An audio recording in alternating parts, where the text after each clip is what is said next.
जिसका नाम है रमजान, आया महीना वो के जिसका नाम है Ramzan.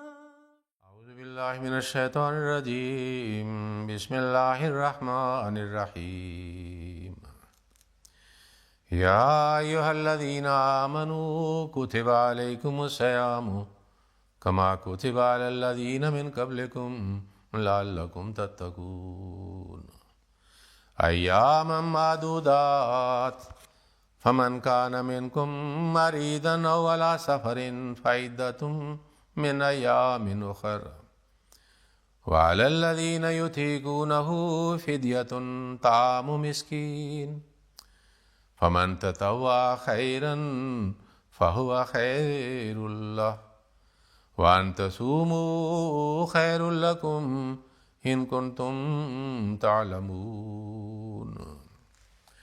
Ce sont les deux versets de Sourate Al-Baqarah, le verset 184 et 185, dans lequel Allah a mentionné la prescription obligatoire du mois de Ramadan et aussi le bénéfice et certains commandements à l'égard du mois de Ramadan que nous devons considérer. Pour le dars d'aujourd'hui, je vais mentionner comment mieux observer le Ramadan. Il faut savoir que c'est la nature humaine et notre expérience, c'est-à-dire quotidienne, que lorsque quelque chose entre dans une autre chose, nous trouvons un changement. Par exemple, s'il y a un verre d'eau, nous mettons le sucre ou du sel et nous réalisons que l'eau est devenue salée ou sucrée. Alors, cela signifie que lorsque Ramadan entre dans notre vie, notre vie doit avoir un changement. C'est naturel. Ramadan vient dans le monde et nous laissons entrer chez nous, dans notre vie, individuellement ou collectivement, les propriétés, les éléments qui se trouvent dans le Ramadan concernant le bénéfice ou la bénédiction, doivent changer faire changement dans notre comportement.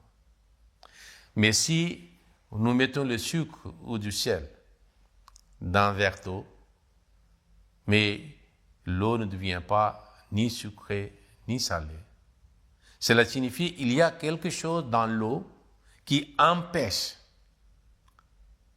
c'est-à-dire affecter un changement quelconque dans l'eau. Peut-être que cette eau n'est pas potable. Okay? Alors, un croyant est tel, comme Dieu dit dans le Saint-Coran, que l'homme est créé d'argile, il peut se changer. Donc, certainement, si nous laissons entrer le Ramadan dans notre vie, nous devons essayer d'avoir un changement. C'est le phénomène de la nature et notre expérience. Okay? Alors, nous devons tous faire des efforts en observant et pratiquant les enseignements du Saint-Coran et de Saint-Prophète sallallahu alayhi wa sallam, ses paroles et ses pratiques pour améliorer la qualité de notre Ramadan. Donc aujourd'hui, je vais présenter quelques éléments très faciles à comprendre et n'est pas difficile aussi à le mettre en pratique. Par exemple, le premier point qui est très essentiel, c'est que nous devons être réguliers pour les 5 prières quotidiennes. Et nous devons accomplir la salate de façon, c'est-à-dire de telle façon que nous réalisons que ce n'est pas le même salat que nous faisions avant le mois de Ramadan. Nous savons très bien que c'est un des piliers de l'islam. Alors nous devons le faire avec, c'est-à-dire attention, avec concentration, avec sérénité. Nous ne devons pas nous dépêcher et de faire le salade rapidement, qu'on ne sait pas ni le début ni la fin. Comment nous pouvons le faire? Que nous prononçons les mots, les prières, les phrases, les tasbihat de ruku, de sujoud ou le surat Fatiha, c'est-à-dire avec la compréhension. Nous devons essayer de comprendre ce que nous disons. Ainsi, nous allons améliorer la qualité de notre salade. Dans le ruku, dans le sujoud, nous faisons les tasbihat. Nous devons comprendre ce que signifie cela. Donc pour cela, c'est mieux que nous apprenions la signification des mots, des prières ou des tasbihat que nous prononçons dans le salade. Deuxième point, que lorsque nous prions dans la congrégation, derrière l'imam, et nous devons essayer de faire toutes les prières, à ce moment-là, nous devons répéter le mot de Surat Fatiha derrière l'imam lorsque l'imam fait la récitation dans la prière. Parce que l'imam fait la récitation avec la haute voix dans la prière de Fajr, Maghrib et Isha. Alors nous devons suivre. Quand l'imam dit Alhamdulillah Rabbil Alamin, nous devons le faire. Et ainsi nous pouvons être attentifs mieux que, c'est-à-dire sans cette répétition. Et nous devons essayer aussi de sentir la présence de Dieu. Parce que la présence de quelqu'un que nous aimons et nous respectons, c'est-à-dire change notre comportement. Voyez les enfants, lorsqu'ils sont seuls dans la chambre, qu'est-ce qu'ils font? Mais le moment que le papa, le maman ou quelqu'un d'autre qu'ils respectent entre dans la chambre, le comportement est complètement changé. Donc pour améliorer la qualité de salade, le Saint-Prophète sallallahu alayhi wa sallam a dit que vous devez faire la salade de telle façon, quand vous voyez Dieu, ou au moins vous avez une prise de conscience que Dieu vous voit.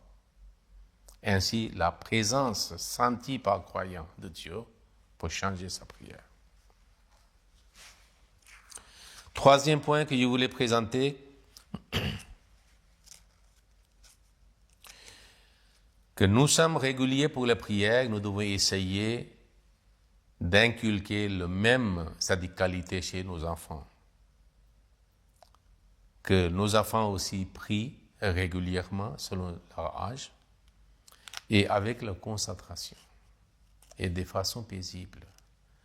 C'est très nécessaire que dès leur enfance, nous essayions d'inculquer ce comportement et le conduite concernant la salade qu'ils font avec toute sérénité. Quatrième point.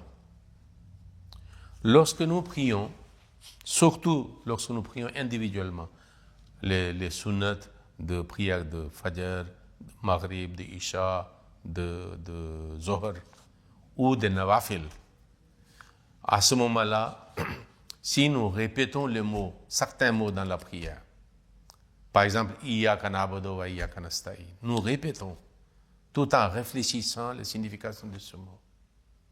Puis, Ihdina sirat al-mustaqim. Nous répétons cela. Alors, cela peut améliorer la qualité de notre salade. Nous allons être absorbés dans la salade, en ignorant complètement l'existence des autres choses autour de nous. Ainsi, nous pouvons trouver une délice, un goût agréable dans la prière.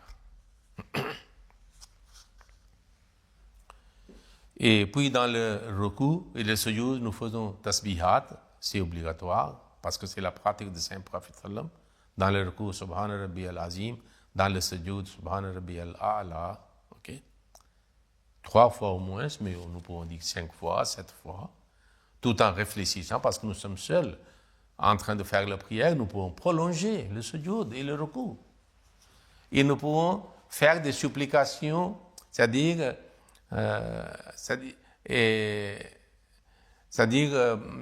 dans notre langue maternelle. Parce que l'arabe était la langue maternelle du Saint-Prophète. Il n'a pas besoin d'apprendre, ok? Mais quand nous disons ce qui est obligatoire dans la langue arabe, et le reste, les supplications comme le Saint-Prophète faisait. À part les tasbihat de recours et le sujoud, et lorsqu'on est début après le recours, alors nous pouvons présenter nos doléances, nos chagrins, c'est-à-dire nos problèmes, nos souffrances, notre désir pour améliorer l'amour de Dieu, la soumission, pour demander pardon à nos défauts et le péché que nous avions commis. Pourquoi pas supplier et présenter à Allah dans notre langue maternelle, parce que nous pouvons mieux exprimer dans notre langue maternelle ce que nous voulons présenter à Dieu. Et c'est-à-dire, nous pouvons le dire du fond de notre cœur. Et cela attirera la clémence et la grâce divine vers nous. Donc c'est pour cela, le Messie premier a dit que dans votre langue maternelle, vous faites les supplications. C'est-à-dire après avoir dit les tasbihat qui sont masnoun. Le 5e point. Nous devons essayer c'est-à-dire être réguliers pour le tahajjud, prière nocturne, tahajjud. C'est-à-dire avant le commencement de jeûne, le matin à l'aube, nous faisons les nawafil. Des fois, dans les mosquées, il y a des prières de tarawih après l'Isha, une prière particulière pour le Ramadan. Mais cela ne nous empêche pas de tahajjud. Le tahajjud est quelque chose de formidable. C'est-à-dire une prière, un moment très serein. Et c'est-à-dire, nous faisons ces supplications à ce moment-là. Le Saint-Prophète sallallahu alayhi wa sallam était régulier pour le tahajjud. C'était la sunnat. Et Allah dit aussi dans le Saint-Coran, wa min al-layli fatahajjad bihi nafilatan lak. Donc nous devons essayer de faire cette prière de tahajjud avec une ardeur, avec une chaleur. Et puis, nous devons aussi réveiller nos enfants et les membres des autres familles, ceux même qui sont exonérés de jeûne. Le jeûne n'est pas obligatoire pour eux, ils sont par exemple 12 ans, 13 ans, 14 ans, comme ça. Alors pourquoi pas, eux aussi, ils goûtent la saveur et le délice de prière de tahajjud. Okay? Et ainsi, nous pouvons créer une ambiance à la maison, ambiance de bien, de spiritualité. Okay. Et dans la prière de tahajjud, nous devons supplier à Allah de nous accorder son amour, accorder l'amour du Saint-Prophète sallallahu alayhi wa sallam, l'amour du bien, l'amour du salat, l'amour du Saint-Coran. Okay? À ce moment-là, nous pouvons supplier et prier pour nos enfants, nos femmes, nos maris, nos frères, nos sœurs, nos amis, nos bienfaisants.